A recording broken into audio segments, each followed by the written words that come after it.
Ever heard of breeding for sale, where enslaved people were forced against their will to produce offspring? If not, this story will leave you numb. In the dark chronicles of American history lies a dark chapter that is etched in the memory of every American, but often goes unnoticed or untold. The sinister reality of slave breeding farms.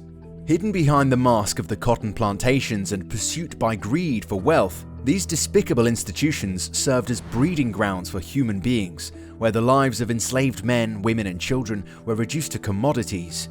This story unravels the filthy facts about the harrowing farms, shedding light on the dehumanizing practices.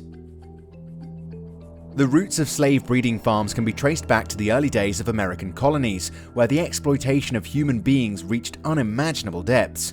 As the southern colonies and states embraced large-scale plantation agriculture, particularly for crops like tobacco, rice, and later cotton, a growing need emerged for a constant and expanding enslaved labor force. British abolitionist groups, such as the Society of Friends, and prominent individuals like William Wilberforce made earlier attempts to abolish the Atlantic slave trade, which was later passed as the Slave Trade Act of 1807 by the British Parliament. The effect of this law reached America, where calls were made to abolish slavery. In the United States, prominent congressmen such as Thomas Jefferson lent their support. In the United States, the prohibition of importing slaves of 1808 limited the direct access of enslaved individuals from Africa or other foreign countries. This restriction led some slaveholders to focus on the internal slave trade within the United States and the breeding of enslaved people to sustain and expand their workforce. The events of 1808 intensified the already prevalent slave breeding. Plantation owners, driven by economic motives, saw slave breeding as a way to control and maximize profits. They treated their farms as business enterprises, seeking to control every aspect of the enslaved individuals' lives, including their reproductive capacities. The establishment of breeding farms allowed them to manipulate and exploit enslaved people for economic gain. These breeding farms became the sole supply hub for the United States after facing restrictions on slave imports. Slave breeding was the alternative supply chain for slave imports. If you have found their labor shortage solution disgusting, the mechanics and details behind this trade will unsettle you more. Allow us to unfold the darkest truths of slave breeding. The largest slave breeding grounds were in Richmond, Virginia, and Maryland, Eastern Shore. You can imagine the capacity of these breeding grounds from the fact that Richmond alone exported around 20,000 enslaved people a month across the states. Tobacco was not the chief crop Virginia produced for the nation, but it was the people. The operations of slave breeding farms were thoroughly directed to meet the sly objectives of slaveholders. The slave population at a farm was mostly women and children, along with the potent men who could impregnate these women. The unethical ways did not consider the family bonds. The slaves were asked to wear a hood over their heads to hide their identity. Imagine they didn't know with whom they were sexually involved. It could be anyone they knew. The male slaves who were chosen for breeding were evaluated on certain parameters. The stronger, wiser, and more efficient males were selected for slave breeding. The farm owners would promise rewards to the male slaves who impregnated the most women. They even went to the extent of pitting these male slaves against each other and competing to produce more children. The children born out of such forced practice had no better future. Once born, the children were seen as commodities to be traded. They were separated from their mothers and traded on the market. Such children were not considered offspring of their fathers, but the property of their mother's owners.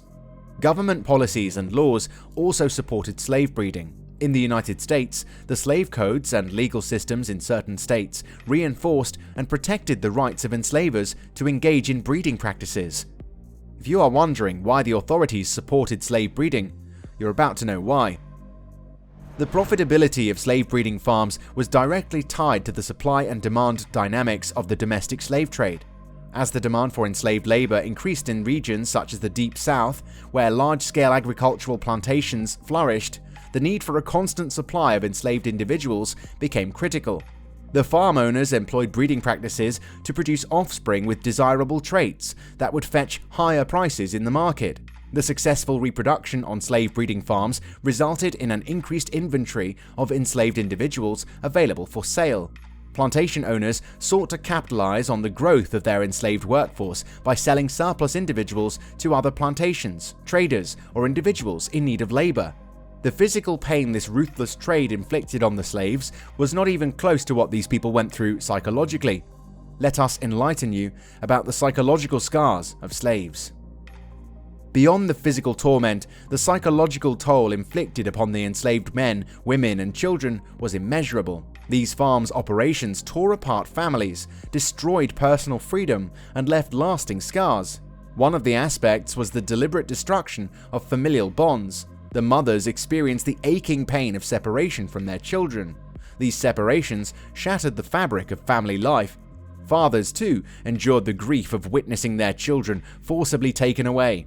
The helplessness and grief experienced as they were stripped of their ability to protect and provide for their offspring contributed to profound loss and despair. Additionally, the conditions on slave breeding farms fostered an environment of fear, anxiety, and uncertainty. Enslaved individuals lived in constant dread, knowing that at any moment they could be forcibly separated from their loved ones or subjected to further exploitation. This induced a widespread sense of vulnerability and psychological distress. Was there any respite for these tortured slaves after all? Let us take you through the folds of courageous acts and revolutionary movements. Small acts of strength and resistance. Within the confines of slave breeding farms, every aspect of enslaved people's lives was controlled and dictated by their oppressors. However, enslaved individuals found ways to claim freedom, maintain a sense of self, and resist their captors. Some resisted through subtle acts of rebellion, such as illness or slowing the work pace. Others preserved their cultural heritage by practicing their traditions secretly. Numerous slave revolts also emerged. One of the most prominent examples of a slave revolt was the Haitian Revolution, led by former slaves Toussaint Louverture, Jean-Jacques Dessalines, and others who stood against their French colonizers, ultimately establishing Haiti as the first independent black republic from slavery. The 1739 Stono Rebellion in South Carolina was a significant resistance movement. Armed with weapons, the rebels fought for their freedom, aiming to reach Spanish Florida, where they hoped to find sanctuary. Apart from that, the Underground Railroad of the early 19th century was a network of secret routes and safe houses that aided enslaved individuals in their escape to free states and Canada. Conductors like Harriet Tubman played a pivotal role in guiding escapers to safety, which helped thousands find their path to freedom. Individual revolts also demonstrated extraordinary courage and resourcefulness through acts of resistance. One notable figure was Frederick Douglass, a former enslaved African American who escaped and became an influential abolitionist, writer, and orator. Douglass used his voice to expose the brutalities of slavery and advocate for its abolition. Beyond individual acts, collective uprisings proved to be defining moments in the fight against slavery.